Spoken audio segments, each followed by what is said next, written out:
انفلاماتوار أو الاستجابة الالتهابية، فهي يتدخل فيها نوعين من العناصر. إذا فيها intervenir deux types d'éléments.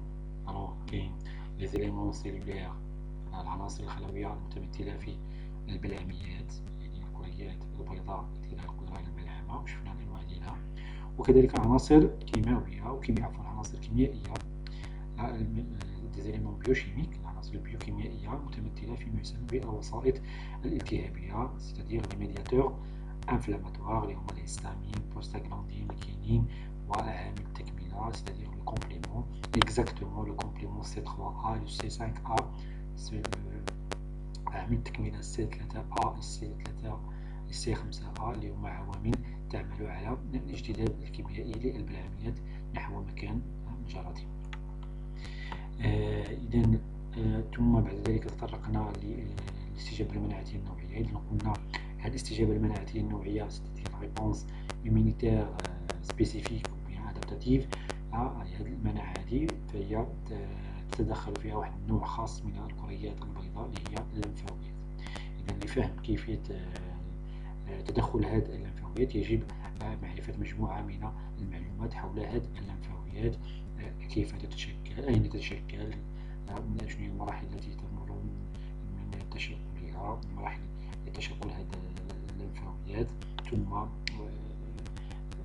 بعد ذلك سنتطرق إلى الاستجابة المناعية النوعية c'est-à-dire la réponse inflammatoire, la réponse immunitaire spécifique. Alors on a dit que concernant le système lymphatique إذا قلنا بأن الكريات اللمفاوية يتم إنتاجها من نوعين، يتم إنتاجها بواسطة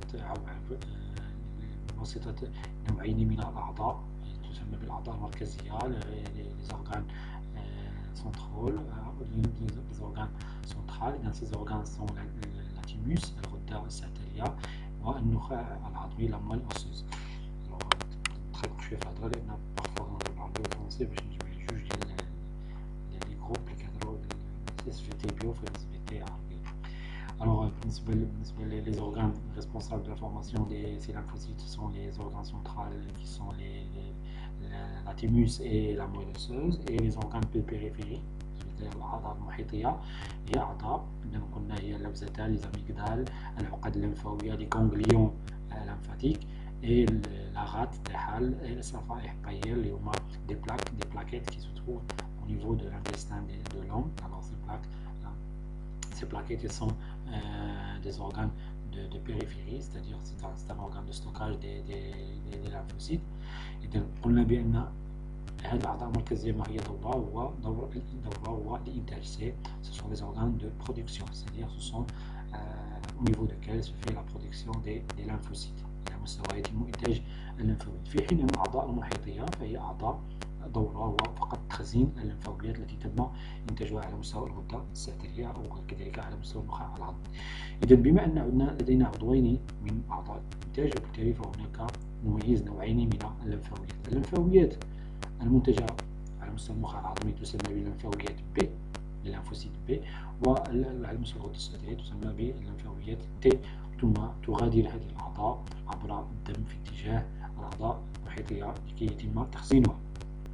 طيب إذا قلنا بأن سواء اللمفاويات B أو اللمفاويات T فإن الخلايا الأصل ديالهم توجد على مستوى النخاع العظمي. هذه الخلايا ديال النخاع العظمي والخلايا الأصل على مستوى النخاع العظمي les cellules souches au niveau de la moelle osseuse premièrement se différencient يتم تفريقها ويتم تشكل نوعين من الخلايا. إذا deux types de cellules les cellules pré-T et les cellules pré-B، les cellules قبل T و les cellules قبل B. هذه les cellules قبل B تبقى في النخاع العظمي فتتحول فيما بعد إلى لمفاويات B، ثم الخلايا قبل T c'est-à-dire les cellules pré-T les lymphocytes pré-T ils quittent la moelle osseuse vers la thymus على مستوى تغادر النخاع العظمي في اتجاه الغدة السعترية، ثم على مستوى الغدة السعترية ماذا يحدث؟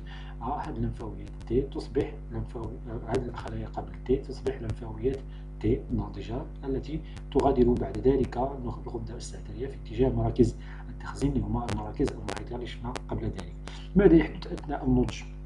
إذا قلنا بأن اللمفاويات B يتم نضجها على مستوى النخاع العظمي، إذا على مستوى النضج فهنا هذه العملية أو هذه المرحلة يتم فيها إنتاج بروتينات غشائية، مستقبلات غشائية. المستقبلات الغشائية يجب أن تكون غير متلائمة مع السي ام اش ديال الخلايا الذاتية الموجودة على مستوى النخاع العظمي، لكي تصبح تلك اللمفاوية ناضجة تغادر النخاع العظمي في اتجاه مراكز التخزين.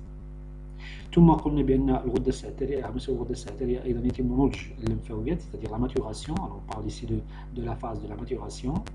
Alors la maturation des lymphocytes B se fait au niveau de la moelle osseuse dans laquelle la cellule forme des récepteurs membranaires, des récepteurs protéiques.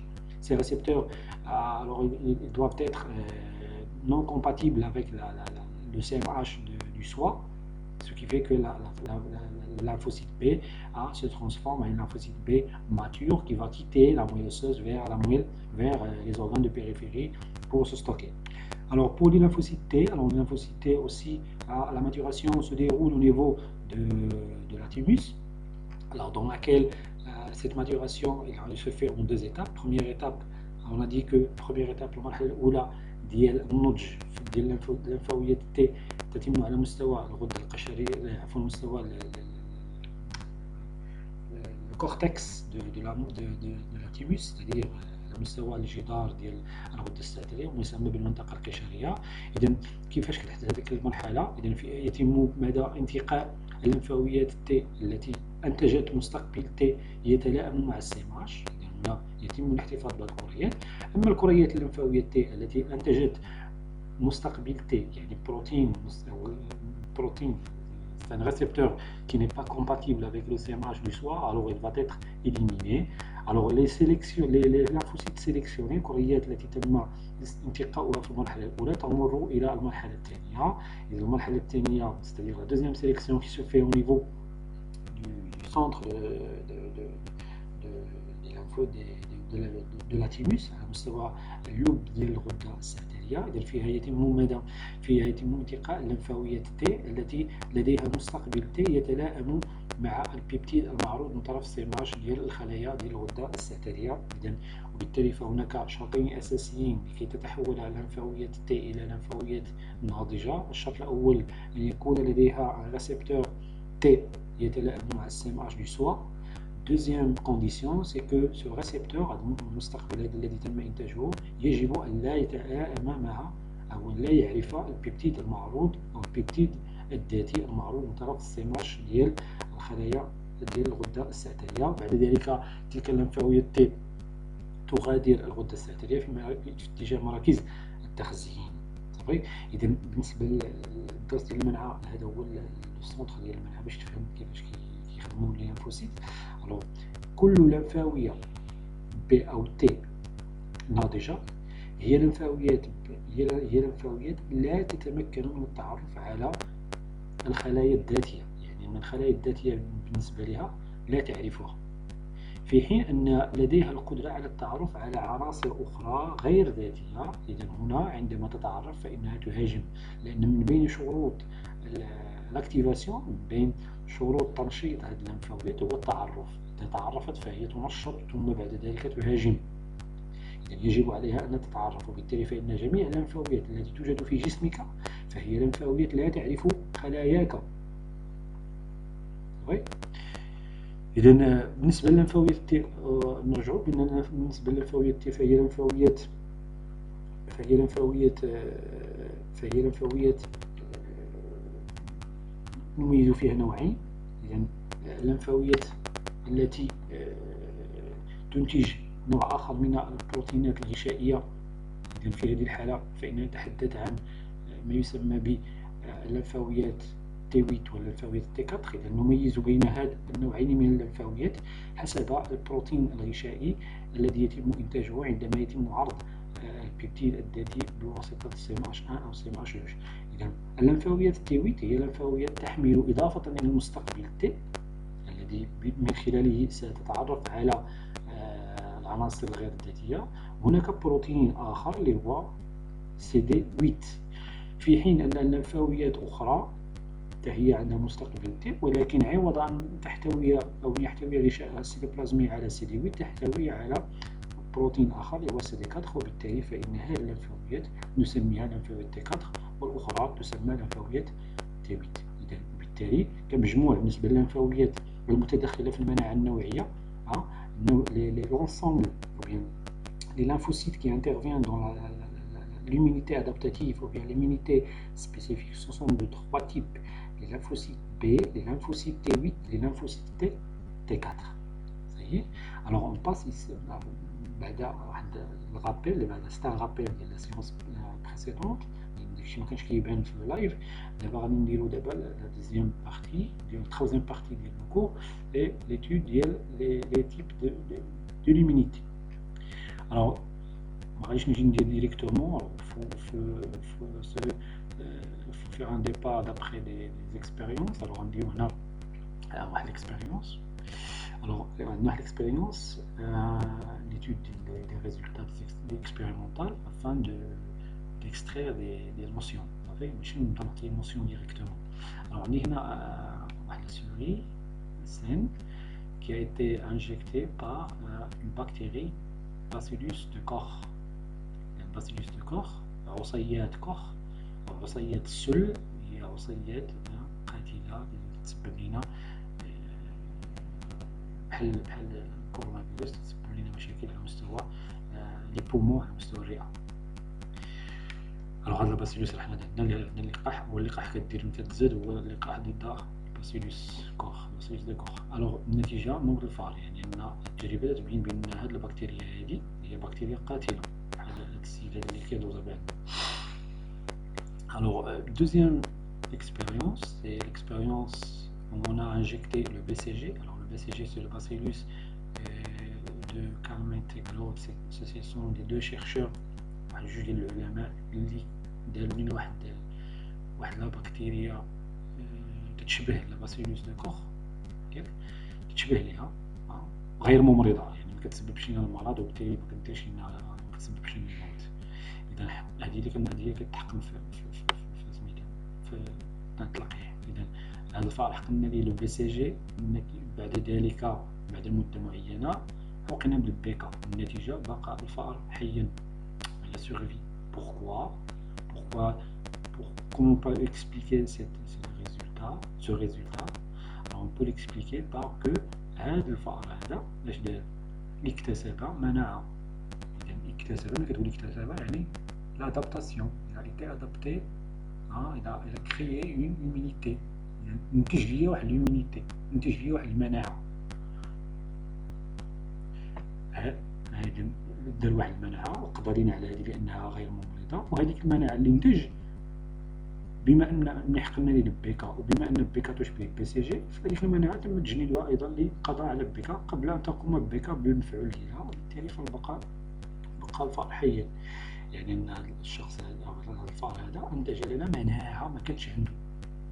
هذا الشيء كنسميوها بالمناعة المكتسبة، l'immunité adaptative ou bien l'immunité acquise. c'est pas l'immunité innée، ماشي واحد المناعة نولد معها، هي مناعة تتشكل عندما نتعرض لشي مولد مضاد، عندما نتعرض لشي بكتيريا أو لشي فيروس وهكذا. صافي. الوغ التجربة كتبين بأن هذا الفار أنتج مناعة يعني ضد البي سي جي، وهذه المناعة تم تجنيدها أيضا للقضاء على البيكا، علما حيث أن هذه البيكا هي بكتيريا تشبه البي سي جي. صحيح. الوغ اش دار من بعد بيشوف شنو هي هذيك المناعة، ندرسو دابا شنو هي هذيك المناعة. خدينا الأصل ديال هذا الفار، لأن هذا الفار دابا سي اون سوغي إيمونيزي، سي فأر ممنع، يعني عنده مناعة ضد البيكا نتيجة التحقن بالبي سي جي. بلا نشوفو شنو هي هذيك المناعة، الطبيعة ديالها، لا ناتور دو سيت إيمونيتي، on va les déterminer. Qu'est-ce qu'on va faire? Alors on va prendre le muscle, le sérum ديال الفار S2 ياك، لأنه هو ممنع ضد البيكا، حقناه لواحد الفار S3، علما أن الفار S3 حقن في نفس الوقت حقن بالبيكا، النتيجة مات الفار. إذا حقنا هذا الفار هذا حقناه بالمصل، وفي نفس الوقت حقناه بالبيكا. المصل ديال من؟ المصل ديال هذا الفار هذا الذي سبق البقاء حيا، هو هذا. إذا النتيجة مات الفار. نستنتج هنا puisqu'on va constater que le sérum ne contient pas l'immunité cherchée. المصل اللي يحتوي على المناعة الموجهة ضد بك. كاتخيام اكسبيريونس، التجربة الرابعة، اش خدينا في الحالة هذه؟ خدينا كريات لمفاوية مأخوذة من الطحال. علاش خدينا من الطحال؟ لأن الطحال هو عضو من الأعضاء المحيطية، وبالتالي فإننا سنجد فيه كريات لمفاوية ناضجة خديناها من الطحال، وكذلك من العقد اللمفاوية ديال هذاك الفأر، هو هذا اللي بقى حي. في نفس الوقت حقننا هذاك الفأر اللي حقننا فيه الكريات، حقناه بالبكتيريا بيكا. النتيجة بقاء الفأر حي. ماذا نستنتج؟ Qu'est-ce qu'on peut constater? On va constater que l'immunité produite, bien l'immunité qui va être utilisée pour détruire ou bien pour éliminer BK, c'est une immunité où on fait intervenir des cellules. هي مناعة تم استعمال فيها كريات لمفاوية، وكريات اللمفاوية هي ماذا؟ هي خلايا. هنا نستنتج بأن المناعة الموجهة ضد هذه البكتيريا هي مناعة متمثلة في كريات لمفاوية اللي هي عبارة عن خلايا. نتحدث عن مناعة خلوية، une immunité spécifique cellulaire، مناعة نوعية خلوية. النوع الأولاني. نمشيو لتجارب أخرى. إذا اش داروا في هذه الحالة؟ التجربة الأخرى، إذا خداو واحد الفأر سالي، واحد المدة، حقناه بسمين الكزاز، حقناه ب لا توكسين دو تيتانوس. التيتانوس هي واحد البكتيريا. الوغ هاد لا بكتيريا هادي خدينا هذاك السم اللي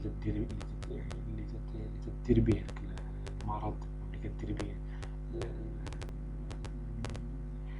المشاكل في الجسم ديالنا، اللي هو العنصر اللي كيسبب لنا المرض. إذا خدينا السمين ديالها، c'est-à-dire la toxine TOXINE, la toxine de cette bactérie a été injectée à cette souris.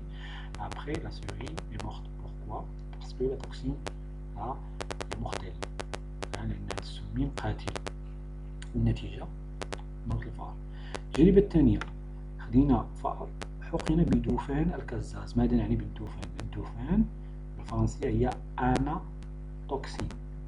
C'est du toxine qui n'est pas qui a perdu l'efficacité ديالو، مبقاش مفعول، مبقاش عنده فعالية، مبقاش كيدير لنا المرض. يعني بحال هزينا واحد السمين وحيدنا ليه داك الجزء اللي كيدير به المرض، وحقناه وحصلنا على الدوفان. إذا الدوفان هو سمين وهن. سمين وهن يعني سمين أبطل مفعوله. C'est l'anatoxine, c'est des toxines inactives.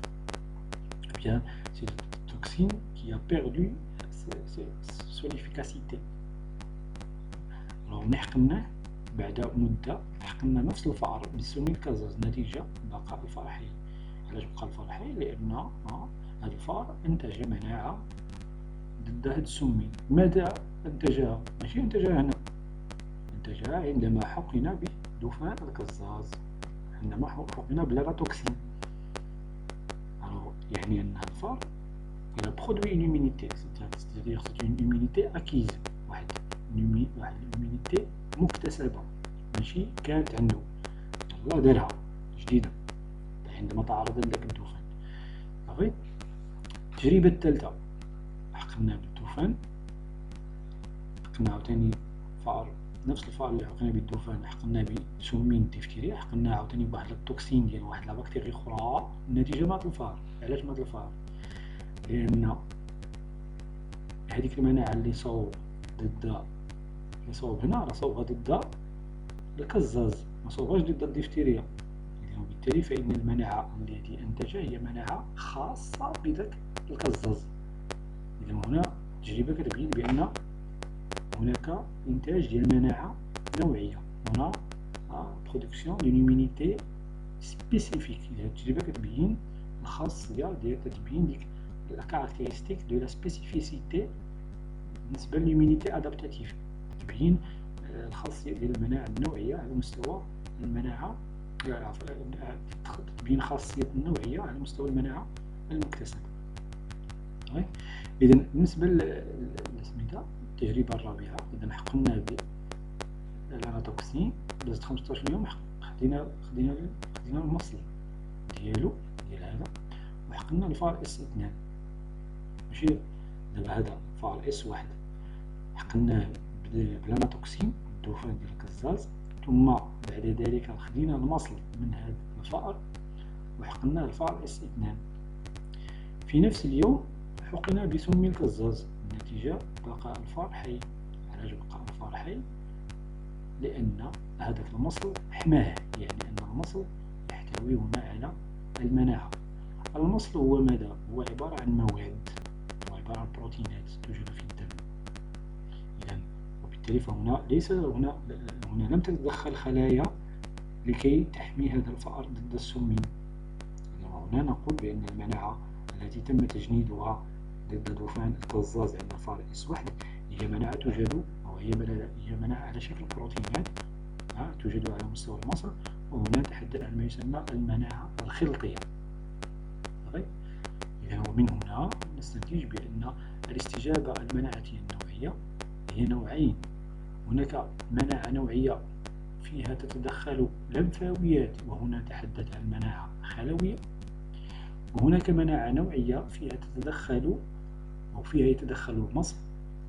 عندما نلاحظ بأن المصل هو الذي لديه مفعول في حماية الفرد الفأر أو العنصر، فإننا نقول بأن الاستجابة المناعية التي تدخلت هي مناعة خلطية. C'est-à-dire, lorsque une immunité ou bien lorsque un animal كيبان لنا بأنه تحمى، il a été protégé grâce à des lymphocytes, alors on dit, c'est-à-dire des cellules, alors on appelle l'immunité qui a été produite dans ce cas une immunité spécifique cellulaire. Et lorsque on observe que le sérum هو اللي حمى لنا هذاك الفرد، حمى لنا هذاك العنصر بعد حقنه داك l'antigène, alors on dit que l'immunité qui a été produite, c'est une immunité humorale avec H, H-U-M-O-R-A-L-E, humorale. Alors on a deux types d'immunité spécifiques. عندنا نوعين من الاستجابة المناعية، مناعة خلوية une immunité cellulaire, deuxième type une immunité humorale. Alors je vais arrêter باش تصنتوا تعاودوا باش يعطيني شويه عن واحد الفيديو ديال l'immunité cellulaire، غنهضروا عليها بالتفصيل كيفاش كتحدث، والimmunité humorale حتى هي كيفاش كتحدث. وحنا سالينا لا بارتي لا بلوز امبورطونط في الدرس هي هذه.